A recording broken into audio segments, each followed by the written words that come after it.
This is the Horse Radio Network.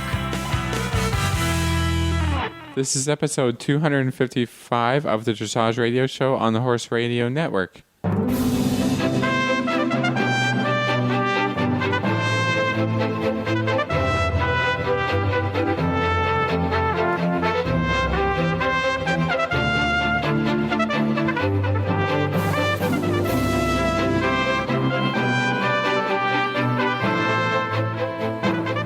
This is Reese Koffler-Stanfield from Georgetown, Kentucky. And this is Philip Parks from Fergus, Ontario, and you're listening to the Dressage Radio Show.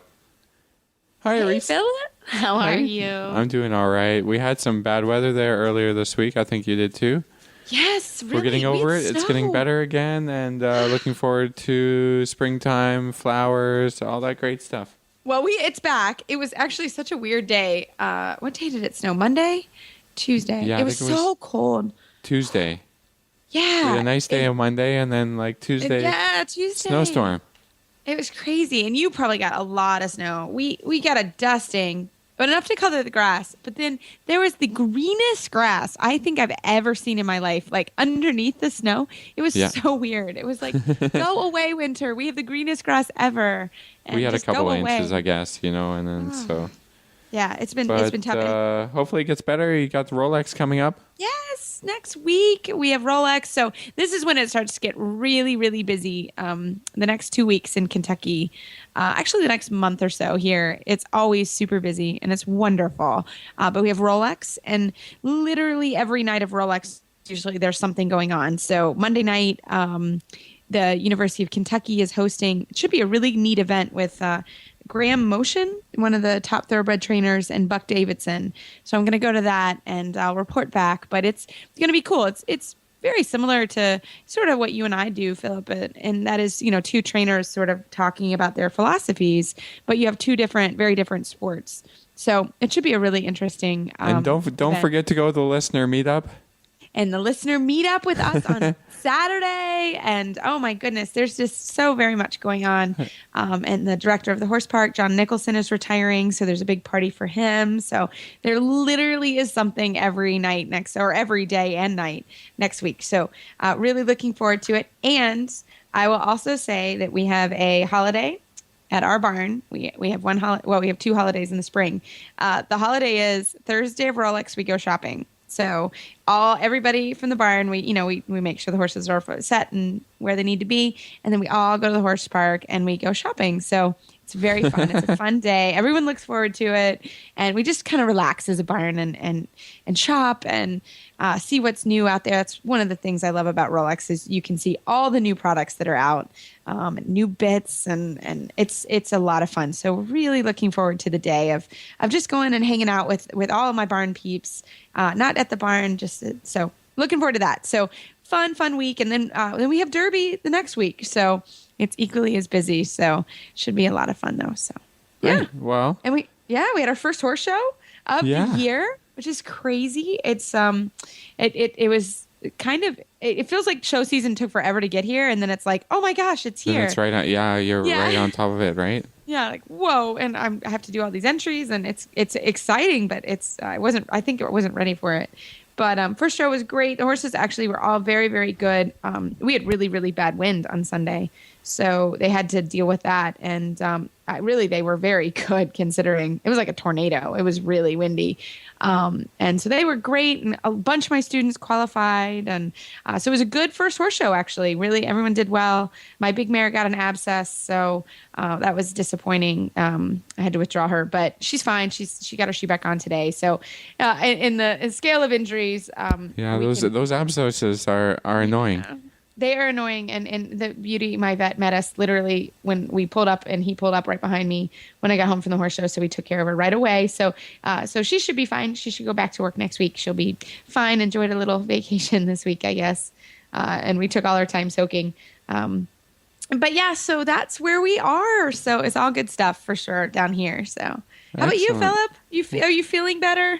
Yeah, I was really, really bad. I don't even think I remember doing the show with you last week. When we kicked you off? When you kicked me off, and I kind of came out of bed to do the show, and then went right back to bed after the show, And I was laughing. You needed to. Yeah, exactly. And I said to bad. Meredith, I was like, I think I did the show, but they kicked me off. Yeah. And that's it was kind of pretty what bad, I remember. wasn't it, everybody? He felt. Yeah, I was really in a bad way. And I only just started getting better a couple of days ago. I think I had the flu. Yeah, that knocks you out. Like I thought it was just a cold, but it got worse and worse, and I wasn't recovering as well. And yeah. Well, I'm glad you're better for sure. Yeah, I'm glad you're better. The flu's no joke, so you sounded terrible. Yeah, so we're glad that you're okay. Yeah, I still apologize for whatever interviews I did that day. You were fine. Glenn and I made sure of it. No, for sure. Yeah. Well, we have a great show today, huh? Yeah, what's coming up? What do we got on the show? We have a really good show. We have our favorite segment of the month. Hillary Moore-Hebert, senior editor of Dressage Today, is going to come on and talk to us about what's happening at the magazine.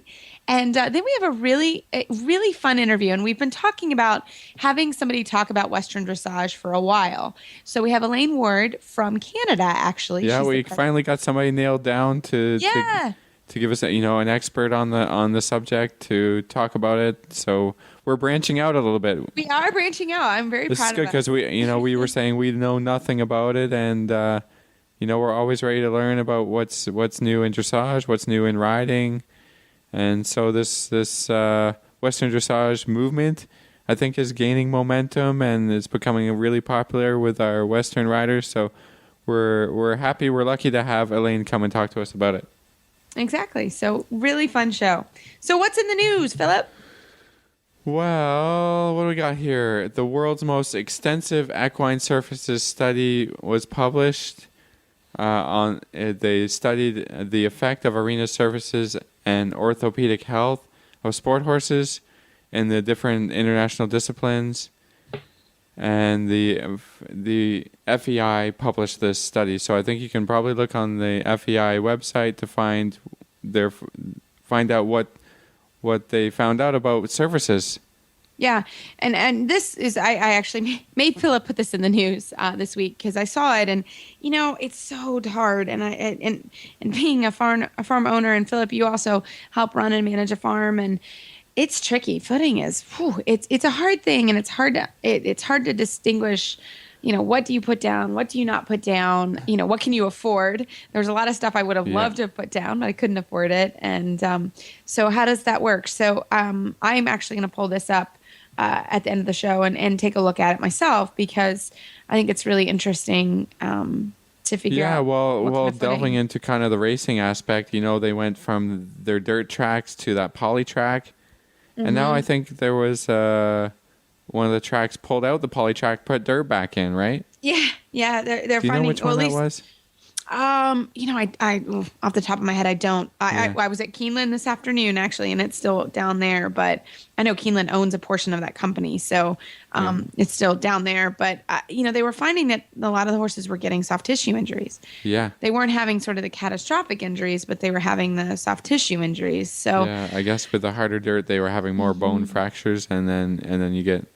If the surface is a little too soft, then you're getting tendon, ligament pulls, and all kinds of stuff. So, I think that's something that they're doing a lot of research into now. I know glad. With a lot of the new dressage jumping surfaces, people are changing their minds about them, and there's so many facets of it because you need a surface that's gonna take a bit of water on it. I mean, there's the elements factor of it. You don't want a surface that can freeze. Things like that, and then you want the best surface for the horse's legs and stuff. And opinions are always, opinions are always changing. What kind of footing do you guys have? People are always getting finicky, and there's always a new thing coming out, right? So I think it's important that somebody takes charge and actually looks at this. Yeah, looks at what it is. Yeah, what do you guys have in Canada? What works best for you all? I've seen so many new surfaces these days, because at the showgrounds where they're hosting the Pan Ams next year. That's not too far from me, and they're putting in all new, brand new surfaces. And it seems like in dressage jumping now they're going with with the felt mix. I don't know which company they actually went with, but there's a few different ones that are having that textile sand mix with it. So that seems to deal really well with rainy conditions. Mm-hmm. That's nice, but. like I said, some people are saying to me, somebody was saying the other day, oh, well, I don't like that surface anymore. It's too soft, or, Yeah. Yeah, no, it's tricky. I have also in my ring sand and carpet. It was a byproduct of the carpet industry, and I've been really happy with it. But mine's inside, and you can control. Yeah, then there's the inside versus outside problem. Yeah, then there's the how do you work it up? You got to have the special thing to work it up. Yeah, special. It's really getting complicated. It is. So before people would just be like, just put some sand down, you're good to go. Go for it. It drains pretty well, whatever. And now you're spending tens of thousands of dollars on footing and hundreds of thousands of dollars. And you hate for them to come out, with a study 2 years later and say, hey, that's no good. Now you need this other footing. It can be very frustrating in footings. It can. So I hope that this helps everybody. We just saw it and we thought it would be worth talking about a little bit. So hopefully that brings some light on you for it. And I'm also going to read it too today. So we do have some sad news. One of our favorites, Lars Peterson and Mariette. She has, it sounds like she has also an abscess. So the 16-year-old mare has been withdrawn from the World Cup. And Lars Peterson is based in Florida, but he rides for Denmark. So she's been scratched, and a Russian rider, Elena, Sidneva and Romeo Star, and I apologize to her for butchering her name, have replaced him. So we're sorry to hear that. That is always disappointing when you go the so World Cup's coming up this week, right? Yeah. So and Charlotte is now going for her first World Cup victory. Oh, she's my favorite.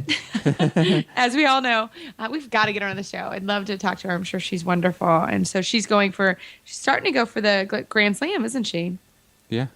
So, the Grand Slam. That would be really good. Yeah, Vallegro, she has the World Cup. Mm-hmm. Staying at the top of the world. So fingers crossed for her. So we're really excited about that. Well, we're going to get to the show in a minute, but before that, we've got Glenn. He's going to come on and remind us about a couple of things. He's got some announcements. So right after that, Elaine Ward will come on and talk to us about Western Dressage. Hi, Reese and Phillip. I just wanted to remind everybody that we are having a Horse Radio Network listener meetup at the Rolex Kentucky 3-day event. If you're going to be there, please do stop by and see us a half an hour before cross country starts at jump number 1. We have 5 hosts of the Horse Radio Network going to be there. Reese, of course, will be there with us. And we have Samantha from the Eventing Radio Show, Jamie, and I will be there from Horses in the Morning, and Jennifer from Horse Tip Daily. We will all be there greeting and having a little fun, and maybe walking a couple jumps with you guys, and then heading off for our days. So if you'd like to stop by, say hi and meet everybody and have a little chat, half an hour before cross country starts at Rolex. We'll look forward to seeing you then. And don't forget, Horses in the Morning will be coming to you live from Rolex, 9 a.m. Friday morning at horsesinthemorning.com and Sunday morning at 9 a.m. Tons of great guests and a lot of fun. horsesinthemorning.com. Well, it is my pleasure to introduce today Elaine Ward, owner of Kirkridge Equestrian Center, president of the Western Style Dressage Association of Canada. Elaine was longlisted for Canadian Dressage Team and author of On the Basics, the Western Dressage Manual. Welcome to the show, Elaine. Thank you very much. We are really excited to have you on today because maybe as Reese and I have said, we know absolutely nothing about Western style dressage, and we're excited to learn about it, and hopefully our listeners are too. So, Elaine, maybe you can start us out with just how you got involved with Western style dressage, from coming from a competitive dressage background, and what got you started in it. Okay, back about 1981, when I started my professional end of the dressage world, what I really found was that I had a lot of the Western riders coming up to me that had a lot of issues as far as cadence, riding their horses, riders and their horsemanship and their position, and that's really where it started. And it was probably around 1988 that I was contacted by a gentleman in southwestern Ontario who had one of the largest cutting horse farms, and he had me come out and work with his trainers and really try to put the dressage basics on on their Western horses. So that's pretty well where it started, and I've been kind of been the go-to girl, and really been doing Western dressage since back about 1981. And when I found out in 2010 that there was actually a name for what I was doing, I was absolutely thrilled, and kind of went with it. So is it fair to say you were kind of doing it before you even realized that it was something other people were doing as well? Oh, absolutely. The one thing is that when I initially started riding, is I rode Western. I did a lot of 4-H activities, did some showing quarter horses and paints before I really got kind of totally into the competitive dressage end. So really, I've been kind of working back and forth over the years in Western and English. So it was just like coming home, It was great. So, Elaine, can you tell us a little bit about, just kind of start us from the beginning, what is Western style dressage? Let's start with that. Okay. Now, what it is called is actually Western dressage. The Western style dressage, where it gets a little bit confusing in Canada, is that we formed the Western Style Dressage Association of Canada.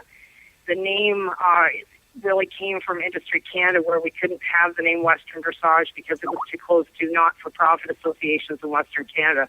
So the discipline is actually Western dressage. So, Elaine, can you start us kind of, what are the basics of Western dressage?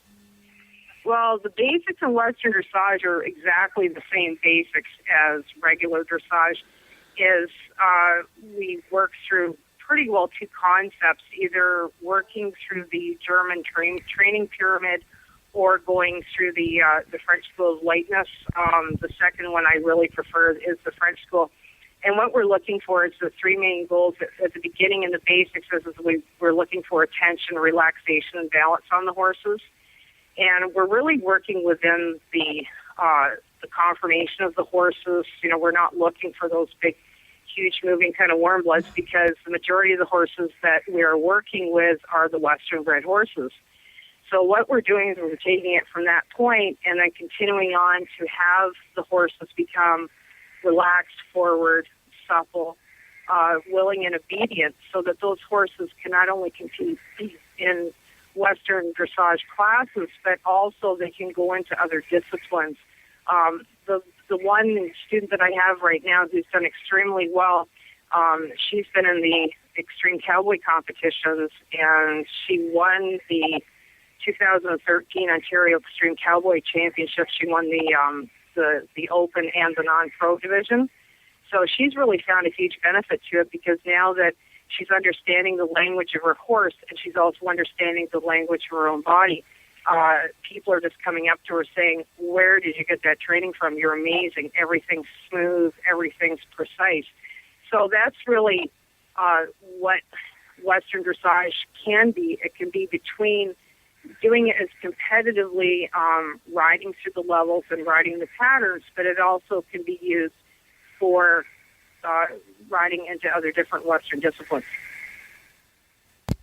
Elaine, can you talk to me a little bit about maybe some of the differences? Obviously, there's going to be a tack difference, and I think for me, what I've been thinking of is a little bit the different bits that are used in the Western riding than the English riding. Can you tell me a little bit about the differences there?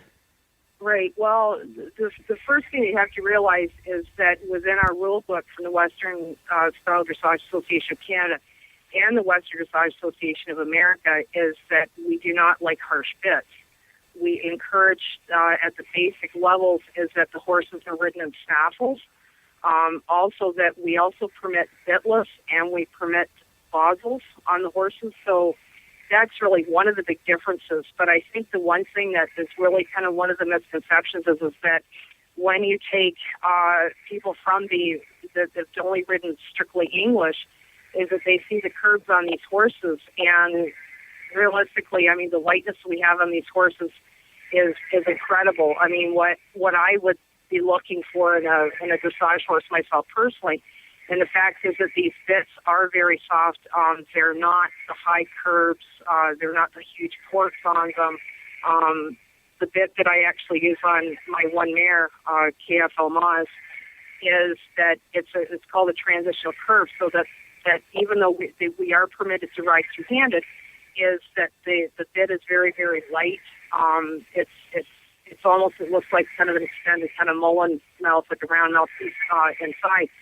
So again, is that the bits are not strong, and I think that's really one of the biggest things that we found with the English riders that have been kind of watching us go around saying, oh, you people ride in huge curb bits, and as a matter of fact, we don't. But like I said, we really encourage the lower level horses to get them forward and willing and work on the lateral side of things, is that we do encourage the use of the snaffle, the boswell, and the bitless bridles.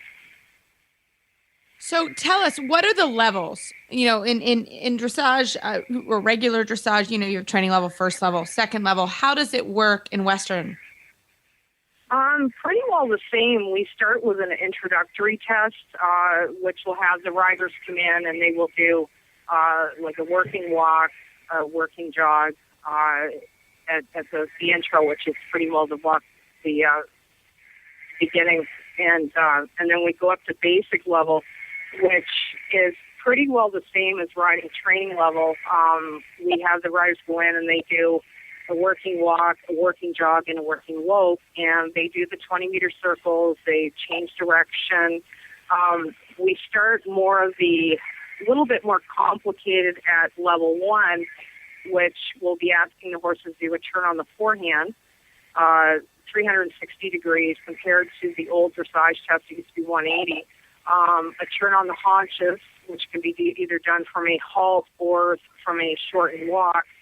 And then we move up to level 2, where we work more with the collection, which is almost the same as riding second level dressage. And we'll be asking the horses, starting to develop collection, then we will have shoulder in, haunches in, halts, reinbacks, collected jog, collected lope. So, and then we have up to third level, where then we'll be starting to introduce half-taps along with those other moves, and a couple little bit more intricate maneuvers like a halt, a half turn on the forehand, and then a half turn on the haunches. And I think we go up to 360 degrees at that point at level 3. The next question is do most riders ride with two hands like we do in the English dressage, or is it mainly people prefer to ride the one-handed like in Western? Well, what we found is working in the basic levels. Again, this is Western dressage is the basics of training. It is permitted. Either you can ride either one hand in a curb or two hands, and the snaffle you'd obviously ride in two hands. So it's in the rules. What we really found is that riding and doing kind of the lateral maneuvers that we're doing it is somewhat easier to do with two hands with a curb. But what we're looking for in the future, riding at level 4 and above, is that we will start be giving bonus points for those riders riding one-handed curb. Because at that point, they're carrying themselves, they're in self-carriage, they're light, the horses are more responsive. So at that point, then we'll be looking at riders using one hand. So what type of horses, Elaine, are you looking for? Like, what horses do you like to have? All right. Well, really is that what I found is that we have kind of an eclectic collection of horses out there. Myself personally, I am showing with an Arabian Trakehner, who is just taken to this like a duck to water. She's absolutely amazing because she already has that natural engagement and movement and balance to her. But we found that people are coming in with breeds like Halflingers, Percheron crotches, a lot of quarter horses and paints. But people are coming to us not necessarily for the breed of their horse, but realizing is that with the training, having the basics of the Western dressage down, is that it's to make those horses better. And I think this is what we've really found is that riders are coming out that probably the average age of riders that I have dealt with that doing clinics all over Canada is that I'm pretty well working with the 40-plus crowd, ladies, and mostly ladies that have come out that maybe rode in the past, that perhaps did some dressage, but their bodies are just saying to them, hey, I can't handle that big warm blood anymore. They prefer the Western saddles. So that's what we're really working with right now, is that there's really no ideal Western dressage horse. It's really out there to make the horses better, the ones that they had to become better and to develop a better partnership. Can you tell us a little bit about what a judge may be looking for in a test, and maybe a little bit about the outlines of the horses? I mean, in English dressage, we like a really compact outline. Can you maybe describe some of the differences about if we showed up to a Western dressage competition? How would we pick out the winning horses and stuff? I mean, our scores are based a lot on movement and stuff, and you're saying the movement, doesn't necessarily matter. So what makes a great test? Right. So what makes a great test, and this is the one thing that with the Western Dressage Association of America, is that number one is accuracy. Number two is calmness in the horse's responsiveness. But what they're also considering is the fact that if you have different breeds of horses, of course their outlines are going to look somewhat different. But they're really encouraging that the horses are through their back, they're balanced, and they're carrying themselves in a light manner. So, looking at kind of the horse that I have, and I keep going back to my example of an Arabian Chicaneress, is that she's a little bit higher in her natural carriage versus a quarter horse that, something that's maybe built a little bit lower in front. But I think it's really going to come down to the subjectiveness of the judges. What they're going to find better. There's a lot of Andalusians right now that are starting to compete, Frisians. So realistically, there's kind of a mishmash of different horses and out there. So that's what they're going to be looking at is balance, lightness. There's no there's no massive resistance for the riders. It's just really looking for a pleasing, quiet, obedient test. Oh, that sounds great. Actually, I would like that too, for sure. So tell us a little bit about the show circuit. I don't know if we have a lot of Western dressage, at least in this area. Yeah, now we're beginning in Canada.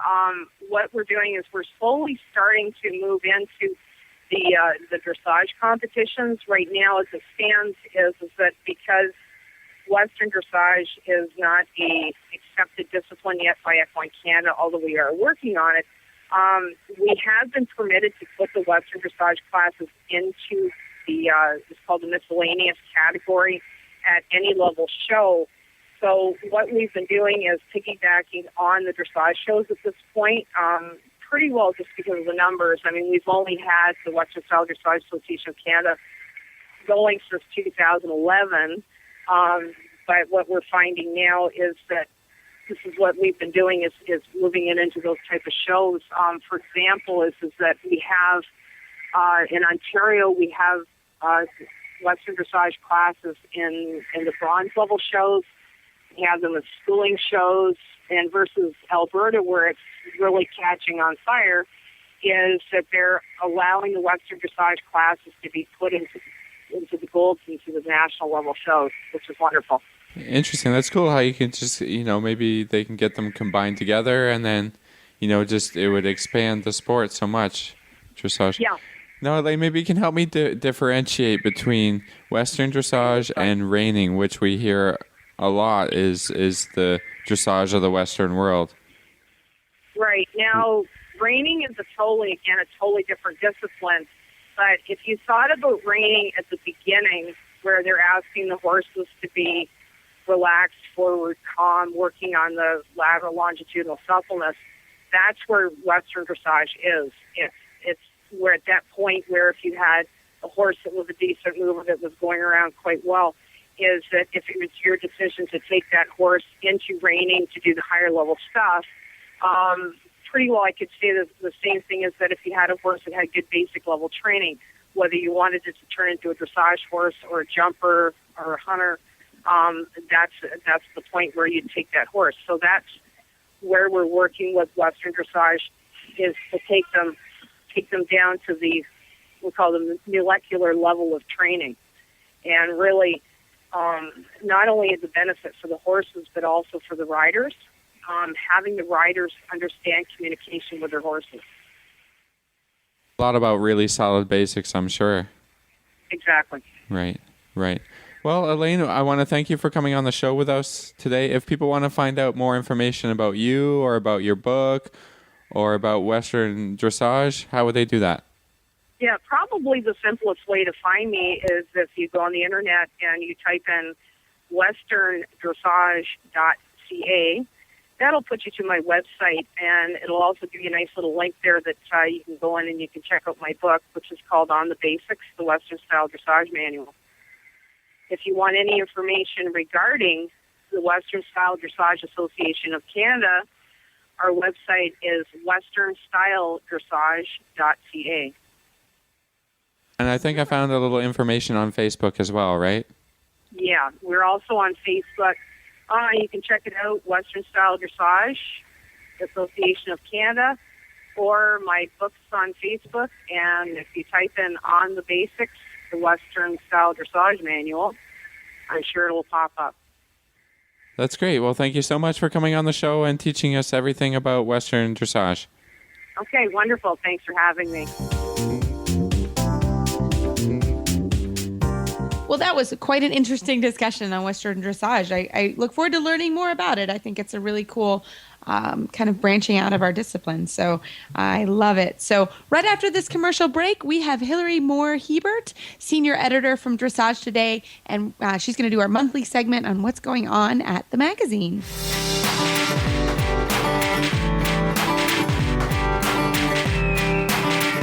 Are you tired of treating your horse for soreness? Well, then be proactive. Benefab offers you and your horse a natural remedy to joint and muscle stiffness, inflammation, and circulatory deficiencies. Benefab offers a variety of innovative products, like saddle pads and polo wraps and quarter sheets for your horse, and socks and blankets for you. Simply ride in it or wear it, and feel the difference Benefab's ceramic-infused products make. You can check them out online at benefabproducts.com, or you can call them toll-free at 855-957-8378.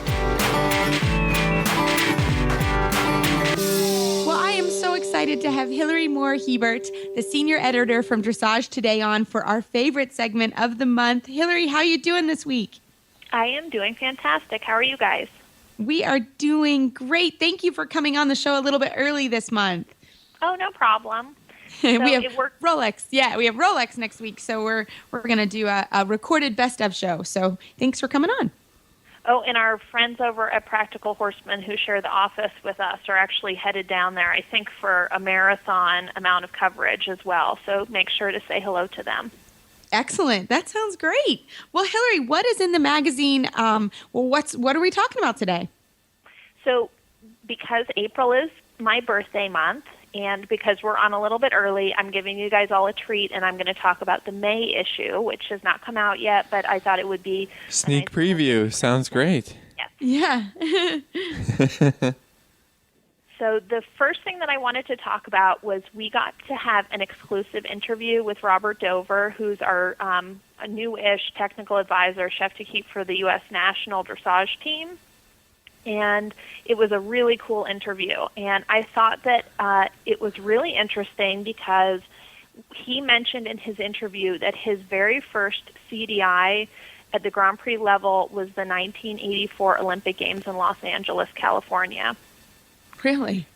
Oh. And I thought that that was really interesting because I would have probably passed out and been crying in the corner if I had that amount of pressure. So I thought that was a neat thing to think about. But I also thought it was a neat thing to think about really how far things have come. We're doing a future article about the format change of the Pan American Games and how they're starting to add the big tour with the Grand Prix and everything. And it just continues to amaze me, really, the progress that U.S. Dressage has made, even in our lifetimes. So, Hillary, do you think that he qualified for the Olympics via a national show circuit? I don't know. I think, in terms of how he did it, I don't know what the 1984 qualifying criteria was, and that's a really interesting question that now I'm going to have to go back and ask him about. It must have been, right? I mean, well, we may not have been just had competing CDIs. in Grand Prix since 1977, so Wow. it must have been national shows. I don't know if maybe, you could do CDIs and then it was national shows that didn't count as, that weren't Right. CDI level. That's a really interesting question that I think because he had so much other great stuff to talk about just didn't end up coming up, surprisingly. Well, and it may have been that we just didn't have that amount of CDIs. There may have, only been a couple each year. So, wow. So what are some other things that he talked about? I think it's really interesting to see with Robert Dover in particular. He went to 4 Olympics, 1 World Equestrian Games. He has really many accolades and has won many medals. And I think it's interesting to see that as everything progresses in dressage, that not just the Netherlands and Germany are dominating in the European side. You look at the London Games, for example, and the British team coming really what seemed like out of nowhere and just taking everything was really interesting. And then you have Lars Petersen and Mikkola, going over to World Cup. And I think it's really interesting to see how there's more of a diversity of countries, certainly not as much as it could be, but just seeing the growth there I think is really interesting. What do you guys think? Yeah, no, I think the same thing. I mean, and it's interesting because with Great Britain, for example, they really laid out a plan on how to get to the podium, in London. That was a very planned kind of progression for them. And I think that, I hope that Robert will also bring that to the U.S. I think that a lot of these countries have been able to say, okay, this is how we're going to grow, and use the European system, German system, Dutch system to kind of grow their own. So I think it is really interesting, but I think it's interesting to see how the other countries, hopefully ours and Canada, Philip, are going to do that for themselves. Well, it's quite something to see as some of the other, Italy, Sweden, as they progress along, it's not just Germany and Holland up there and then just Canada, America looking to catch up. Everyone else is trying to catch up too. And, if we fall behind even a little bit, there's somebody else looking to take that place. As America took bronze medal for a couple of games there and was really solidified in the 3rd place spot.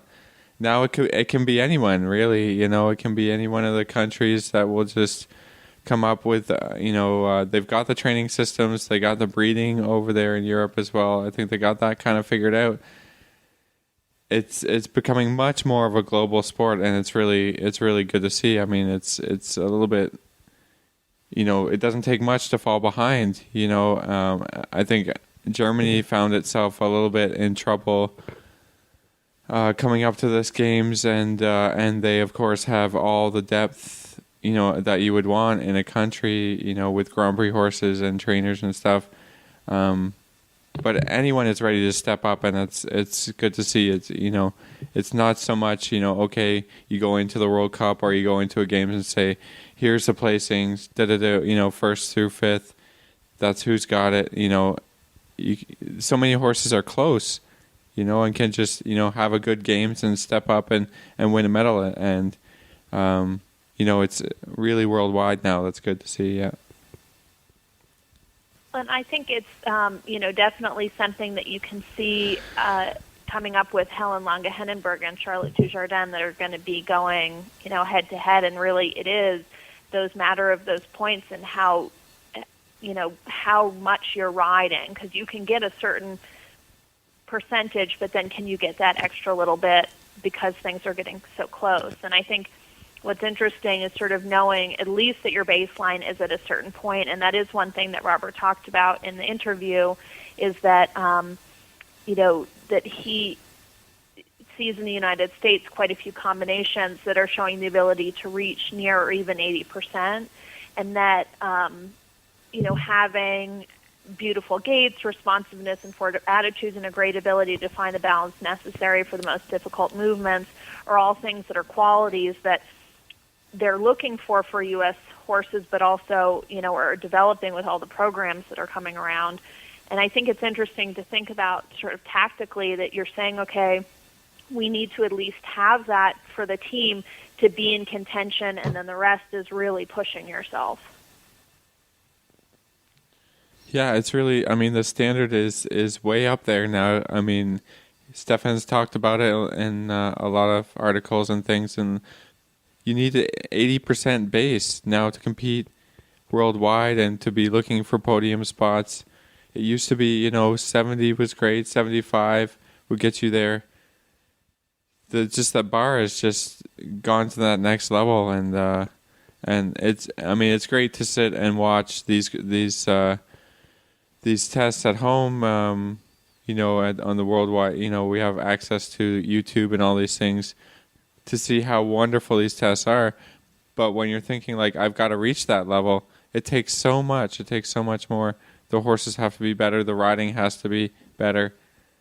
Hopefully they can come up with a plan to get. And you need a couple of horses, not just that one shining star, but you need a couple of horses to be able to have that 80% base in a Grand Prix test to be competitive. So tough job for everybody. Yeah, it makes us need to. Go ahead, Hillary. Oh, I was going to say, and that's what Adelinda Cornelissen says in her Fit for Riding. She says, really that the quality of horses and the quality of the riding that's getting there, that everybody has to make sure that they're not the weakest link, their horse is not the weakest link, and that the game that we have created in this sport is really pushing itself way beyond where you were 20 years ago. Oh, I would even say 5 years ago. I think things have really changed a lot. And also the level of, like you said, fitness, mental fitness, physical fitness for the riders. I think you look back at some of the pictures, and I've loved the kind of the throwback articles that Dressage Today has been doing. But it's fun to look back at the pictures and see, okay, these were, magazine pictures 20 years ago, or it's really risen. And you have to be good at all those things to really compete now, which I think is really, it is very, very difficult to compete as we see at that level. So it's neat to see and watch and learn from them. Mm-hmm. Yeah, everybody's looking for that extra little edge, whether it's the sports psychology side of it, just like in other sports, you got people with a lot of talent, but it takes that extra little thing that's going to help somebody to compete on the day and get the results when they matter, when they count. So a lot of different aspects are coming into play. So Hillary, how about our next one? Mm-hmm. So it's actually related to the same topic. And again, as I was talking with Adelinda's article, for her to get her edge, I was floored when this article came in and we talked to her because, first of all, every time she rides, not sometimes, every single time, she puts a heart monitor on all of her horses, which I felt like, okay, I'm going to just go and hide in a corner because apparently I'm just not up to the same game that she is. And it's actually how they found Parseval's heart condition that he ended up getting treated for and is now back from. But I just thought that was fascinating. So she trains her horses based on their increased heart rate with specific goals, depending on the horse, where they want to push their heart rate up to a certain beats per minute 3 times throughout the work. And that's their goal for the work sessions. It's not, okay, let's drill this, and this. It's that she wants to get them fitter and is really tracking that they have these high-intensity moments and then come back down from it, and then they push them back up. And I thought that was really interesting. She also said that on lower-intensity days, right after she's had a hard workout, she always works the horses lighter, and again, the focus is on maintaining a lower heart rate. So I thought that was really interesting. And the last piece to that I found really interesting is she finds out that some of the pieces, like, for example, for some horses, pirouettes, their heart rate doesn't go up, whereas other horses it does. And they always sort of say to them, okay, let's not just define a difficult movement based on the fact that it's Grand Prix or whatever. It's based on how the horse reacts to it with that increased heart rate or, lack thereof. So I thought that was a really fascinating thing. So, Hillary, let me ask you, is she monitoring? Who's monitoring the heart rate? Does she have how does that, did she say how she's doing it? Yeah, I'm just curious. It's hooked up underneath the girth. There's photos of it, and then it just goes wired up to the top, and so they can just track it, real time as he's working, so that as she's working, they just have it on him. Huh? I have never heard of that. That's cool. I didn't either, and it's just like a little wire. It kind of looks like if you were to plug your headphones into some sort of device. It just looks like a black cord from your headphones running from the girth up towards her pommel of her saddle. Huh. Cool. It's cool, yeah. I mean, we've heard about this with human athletes. They've got all kinds of you can go to the store and look at, all these monitors and stuff that hook straight up into your watch or your iPhone. They're talking about that's the next level of being able to be aware of where you are at as an athlete. So it just makes sense. Just take it to the horses. They're the athletes. You want to be able to be aware of where they're at heart rate wise, fitness wise, and the more you can monitor that, the more you can be aware of how your horse is and how they're doing. I mean, like you said, they were able to find a small heart issue with Parseval because of this. I mean, it helps with the treatment of horses. You can figure out try and figure out what's wrong with them when things aren't going well, and having a good baseline of where their fitness is at. So bringing the science into it, that makes a lot of sense. So, Hilly, that was a great tip. What's our next one?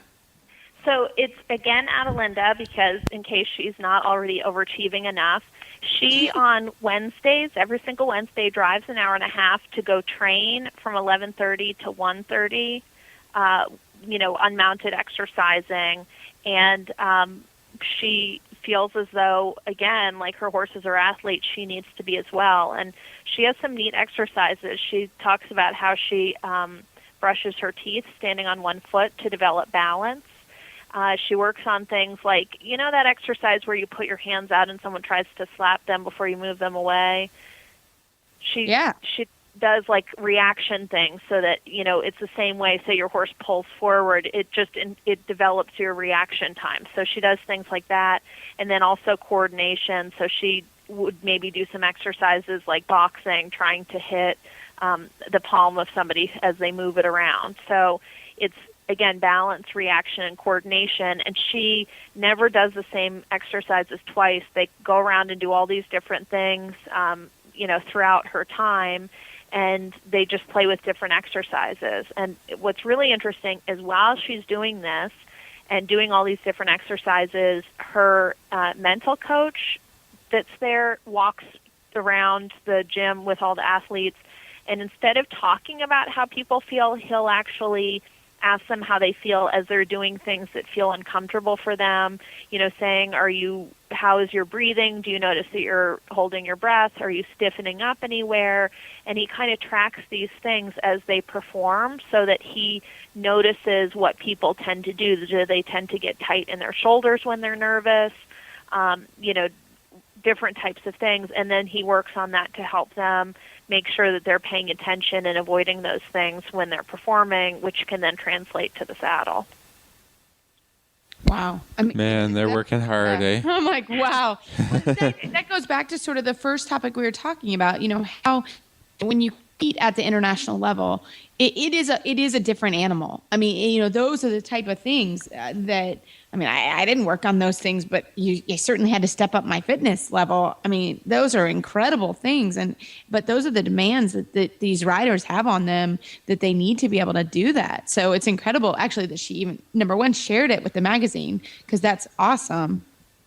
But you can see now she then, I'm sure, goes home and works on the exercises that they gave her. She sounds like, just very focused on all of those things. And I think it's incredible to hear and kind of get an insight into what she's doing. I mean, that's awesome. it's not just about riding anymore, right? You can't just ride 10 horses a day and that's it. You know, everybody's thinking about, like I said, what's going to give them that little competitive edge, because there are so many great riders at that level. You know, they want to really perform and outperform and go to the next step, and what's going to help their riding, and what's going to give them maybe little training tools and little things that are just go beyond the riding. Hillary, do you have anything else for us? I do. So I wanted to go to something a little bit more on the same page as everybody else that's listening, including myself. And I had it for my Dressage 101 that I write every month, and this is the 20-meter diamond, and it's one of my absolute favorite exercises in the entire world for almost everything. And the way that I presented it was really talking about, we know the 20-meter circle has consistently 4 points that you're trying to hit to make sure you maintain the geometry. It starts with the first point, so say you're at C. The next point would be just that 4 meters past M on the wall. You then hit, at center line, just the 2 meters past I, and then back to 4 meters before H, before returning to the track at C. And if you can visualize and really ride that 20-meter circle with exact geometry, the idea is instead of having it be a bending line from point to point, you're just riding a straight line so that you create a diamond. And this can be ridden in the end circles, the center circle. You can turn it into kind of a wonky, zigzaggy, 3-loop serpentine kind of thing. You can do a figure eight that's really like, 2 combined diamonds. So again, make sure you're not riding all of the aspects of the serpentine or figure eight, but think about geometrically, you're just hitting those same points. And what's neat about that exercise and combinations and variations is it checks a couple things. The first thing it checks is that your horse is not falling out through the outside shoulder, which is very common at the lower levels. You see horses that kind of turn their circles into these massive blobby squares that take up the entire corner. So you're checking that, but then as you get more advanced and you can displace the shoulder to come around each turn, you're starting to talk about, depending on what gait you're in, a turn on the haunches feeling, a quarter pirouette feeling, and you can really get the horse to sit back, and then you have that straightness afterwards. So at every level, you're starting to be able to work the adjustability of the shoulder. And you can do it at intro level to improve your circles. You can do it, at second, third levels to have more shoulder control. So when you're doing the half pass shoulder in, you have better control with that. And then up at the FEI, you can use it as a nice way to play with, the control that you have in the pirouette so that the horse doesn't fall in too much and you can ride straight without them wanting to switch leads or, get a little bit thrown off. So the 20-meter diamond is, again, one of my favorite exercises, and I wanted to ask you guys if you either rode that or had a variation like with a square that you like to use a lot as well. Well, I first want to brag on this Dressage 101 that you're doing, Hillary, because they're great.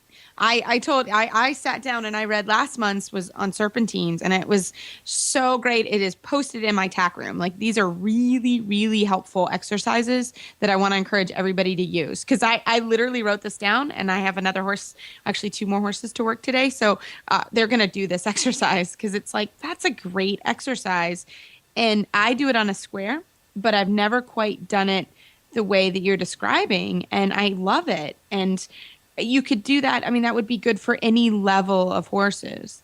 I've also seen Stefan Peters at last year's trainers conference did a diamond with canter pirouettes. It was a very similar exercise that we used a lot with a Grand Prix horse we were working at the time, and I loved it. But I never thought about this particular exercise and bringing it back so that, that everybody could ride it. So I love it. I can't wait. Literally, I can't wait to try it in a couple minutes. So thank you for that. Yeah, I wanted to throw this back to our last week trainer tip about cantering. I mean, for me, I don't love, horses cantering on a 20-meter circle all the time. They just get really used to that curve. And like you said, they're throwing their shoulders on the curve all the time in canter, and they can make the canter difficult. Bringing it to the diamond shape is awesome, even at the beginning levels and training level, and that thinking about straight lines in the canter, thinking about the alignment of the horse in the canter, and then later on, yeah, this is perfect. I do this all the time with pirouettes, right? Because you ride a straight line, then you can sort of turn on a quarter pirouette, or just even before the horse is ready for real kind of pirouette turns, just setting them up for collection, turning them in a new direction. That's what it's about, right? And just not always curving around and riding like a corner with a uniform curve, and always in Canada the horses are popping their shoulders out. So this is perfect. And then as the horse gets better and stronger, you can ride a 15-meter diamond, and then maybe even 10 meters, and then before you know it, you're right down into full pirouette idea, right? So it's so hard to align the horse on a curve all the time that straight lines can really give you lots of insight, lots of balancing ideas to see where your horse is at. I love it. It's great. It's great. Well, and I think any exercise that you can do, we always go back to the basics are important, because they are. And, any exercise you can do to test your horse to see, I always say that to my riders. Okay, come on, let's test our half halt. Let's test, the turning ability, whatever you're doing. So to step it back and do a pretty basic exercise, it gives you a lot of information on how things are going. So I love it that this is a really good reminder to be focused on that. Yeah, I mean, I think that's what dressage is all about, is getting some feedback from just trying to ride something a little different, or that may seem more difficult. But again, you're going to get ideas and an insight back from the horse. Where am I at? Where am I going? What should I be focusing on? What should I be doing? Where are my weak points? What am I good at? What am I strong at? All that feedback is so important day to day, rather than just doing the same thing, the same 20-meter circle all the time, and saying, well, it's not really getting better, it's not really getting worse, but I'm just stuck in this place. So it's great to have lots of ideas and different exercises to be able to get some of that feedback. That's perfect. Thank you so much, Hillary. Mm-hmm. And I think also, that when you have the diamond, or you have all those different pieces, I think, and this is sort of the direction I'm going in with the column, is think about not just, like you're saying, riding the same exercises over and over again, but how do they relate to things that are exercises you're doing over and over again? Like, for example, could I ride one moment of what feels like a turn into a diamond if I'm losing the horse's shoulders, even on the long side, right? It's just one half a stride where you're kind of pulling them in to get them in shoulder 4. It's identical to the movement that you're going to ride to get that turn to come around if you're on a diamond. So it's developing that muscle memory and things that are, basic foundation things that you can then at any level say, okay, I remember this, I can easily do it, and you can kind of recall it if you're getting into a bind with something. And that's where you're going to have more success, is making things more simple, but kind of mixing it up in a way that you break down the pieces and, can then use them when you're, thinking and really applying it to your riding. So you're not just going through the motions, but thinking about, okay, what did I learn in that other exercise, and can I relate it to this? Yeah, that is so very true. And it's always nice to have those tools. When you're at a horse show, or even schooling, or you're in trouble in a way, just to say, oh yeah, I know how to make that turn because of the diamond exercise that we worked. So I love it. That's a great exercise. I can't wait to try it myself. So Hillary, do we have any more this week? Yes, I have one more tip for you guys, and it's our Backpage Solutions. And I think that it's really straightforward. Andreas Helkstrand, we're doing our popular World Equestrian Game Solutions every month, and he says that to avoid pulling back, imagine that it's like trying to drive forward while engaging the parking brake in your car. You can't go forward with your horse no matter how much you push on the gas pedal if you're constantly pulling backwards with the reins. So I thought that was just a nice visual to think about, as you're driving your car, thinking about what would happen if you just all of a sudden pulled the emergency brake, and it's that same feeling, with your horse if you were to suddenly grab at the reins and get too tight in the contact. So I thought that was a neat visual to just keep in mind in all of the exercises, no matter what level. Yeah, that's a great kind of idea. We want to ride so much control all the time that it's kind of like the parking brake is always on. We never really allow the horses freedom to just, give them their head and let go and trust them and just go, right? So, don't be riding with the parking brake on. Sometimes you got to just give it up, right? Give up all your control and ride for super big energy, super big extension, medium canter. Yeah, it's a great idea. And those are also a good tip. They're in the back of every magazine and every Dressage Today, and they're great because I had a student that put them up. It was the wallpaper in her tack room, and it was cool because you could go and get a tip for the day by looking at those. So those are also really helpful, great visuals, and something to be like, oh, am I doing that? Because I think there's sometimes that obviously you're not trying to do that, but when you think about it, you're like, oh, that's kind of happening to me. So I love it. Well, Hillary, thank you as always. Our favorite segment of the month. How do our listeners find you on the internet? They can check us out at dressagetoday.com, as well as visiting us on our Facebook page, Twitter, Pinterest, and YouTube. Awesome. Well, thanks so much. And we can't wait to hear next month what's going on at Dressage Today. Well, I always love Hillary's segment. I look forward to it every show. Lots of great tips. Yeah. We taped it a little bit earlier in the week because she couldn't come on. Today's Thursday. And she can come on. And we talked about the diamond. And I had lots of people, and I myself was riding that diamond Me too. This week. Yes. Really, what I did just as a little tip here. For the horses that were having trouble with the canter lengthenings, those first level horses and a little bit of the second level horses, I was, had the riders riding the diamond and lengthening for one section, then shortening for the next section. Yeah.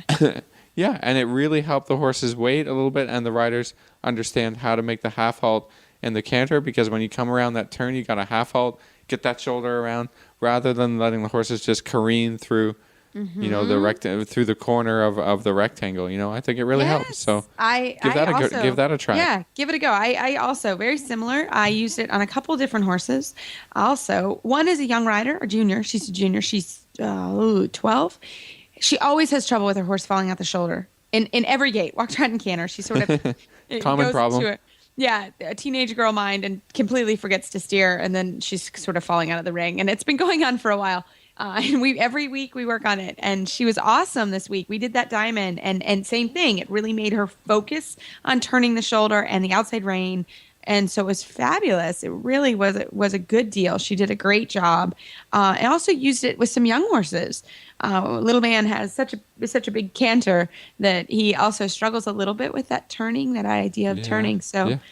I love it. So I'm telling you, those Dressage 101s that Hillary does, I'm going to save them all, because the last month was the serpentine and this month is the diamond. And that is really an exercise. Yeah, she does a great job with that. Yeah. And it's great for our show to give us stuff to talk about. And great for our riding. And so everybody go and ride a diamond. Try your diamond. And but that honestly, I have a couple exercises that I always sort of teach eventually with all my students. There's certain exercises. Your go-to. Probably, 4 or 5 of them that, I like everybody to sort of know, so they can say, when they come back from a lesson. One is, and maybe we can start doing our own Dressage 101. Good idea. But I do a snowman exercise. We'll talk. We'll do that. We'll do a training tip on that next week. On the snowman, I can't wait. Yeah, on the snowman. Yeah, and that's one of them. I do that snowman often, and that's an awesome exercise. And the diamond, that's going to go in, and then I always do a center line lesson where everybody rides center lines for me, because there's a way to ride center lines. So those are some tips that I just brainstormed on the show. But we'll bring in our own Dressage 101. Yeah. Well, unless we get some people sending in their ideas and their questions for us, right? We don't have any this week for our own trainer tip. Yeah. Well, I'll give you my center line exercise, and really you can do it. You don't necessarily need me, but of course I'm I like to be there. But really, Okay. you just need somebody to stand on the center line. And, we forget that every test, there's at least 20 points, an entrance and an exit on the center line. And so you need to be able to ride a straight center line. So it really, honestly, there's going to be a relative point where you need to turn each horse. And, over the weekend, I showed 3 very different horses, from a 17-hand, kind of heavy, big going, younger warm blood, to an FEI mare, to my mare, to a Lusitano. And each one of those horses needs to turn at a different time. And so you just have someone stand at the center line, and as you make your turn, you're either going to be on the center line or you're not. It's very simple. Right. Sounds very simple, but it's very difficult. And you just need somebody to say, nope, that's not it. Yep, that's it. Nope, that's not it. And it's a great way to do it. And really, so we do that. I mean, I take you need almost to practice the whole it, lesson. right? You can't be coming in on show day like, oh, maybe I'll turn, maybe that turn will work, maybe it won't. Kind of praying for the right turn. No. Praying. Yeah, that's not good. We don't want to pray. I've seen that a lot. Yeah, and and in first level, a lot of second level, you're on the center line doing third level. You do in third level, you do half pass to flying change on the center line. So there's a lot of times you're on the center line. So it's worth a little bit of time every week to, can I even just trot and canter a center line straight? That's a big deal. And as a reminder, I mean, in a show situation, you're turning from outside the ring for your first turn, right? Yeah, and then from inside the ring for your second turn. You got to practice both. Yes, you do. You have to practice both. It's a little different when you come around the corner, and then that center line comes up a lot faster than when you're riding outside the ring and you got a lot more time to turn. Yep. Right. So Exactly. don't let that stuff surprise you. Because you would be amazed. I mean, those 20 points, that's the difference between, well, goodness, a 65 and a 68. No, maybe not that much, but there's a big difference depending on how many points you get. So it's worth as much practicing as anything else, as your transitions and whatever else, right? It's fairly simple to do. Like you said, you don't need a super dressage expert to stand on that line and say. No, my husband could stand there and say, yeah, I probably would be mad because he'd be like, it wouldn't work. But anybody, your assistant, your friend, anybody at the barn, it's very easy to have someone stand there and say, you're on the center line or you're not. You're either going to see the letter behind the horse or not. So, or use your videotaping that we we're telling you always, use some videotape there to say, it felt like I was on the center line, but you're 2 feet off, and then you can see for yourself. Make sure your friend's not lying. Yeah, exactly. So we hope that helps. So we'll start our own kind of Dressage 101, sort of our exercises that we are our go-to. So we will do that in the next coming weeks, especially when we don't get any emails and Facebook. So email and Facebook us questions. We love it. Yeah. So So next week, Philip, we're going to have actually a best of show. Right. The pairs are off this month. Yeah. The pairs are off, and since Glenn is up here with us in Kentucky, or up with me in Kentucky, we're going to do a best of show. So we'll be back in a couple weeks, but you can find our show notes and links to today's guests on our website at dressageradio.com. You can like us on Facebook. Just search Dressage Radio Show. You can follow us on Twitter at Horse Radio. My website is maplecrestfarmky.com, and my email is reese@horseradionetwork.com. You can find me at philipparksequestrian.com, and my email is philip@horseradionetwork.com. I'd like to thank our sponsors for allowing us to put on a great show, and don't forget to check out all the other shows on the Horse Radio Network at horseradionetwork.com. Just that simple. Yes, that's simple. And everybody, keep your heels down and your shoulders back, and we'll talk to you in a couple weeks.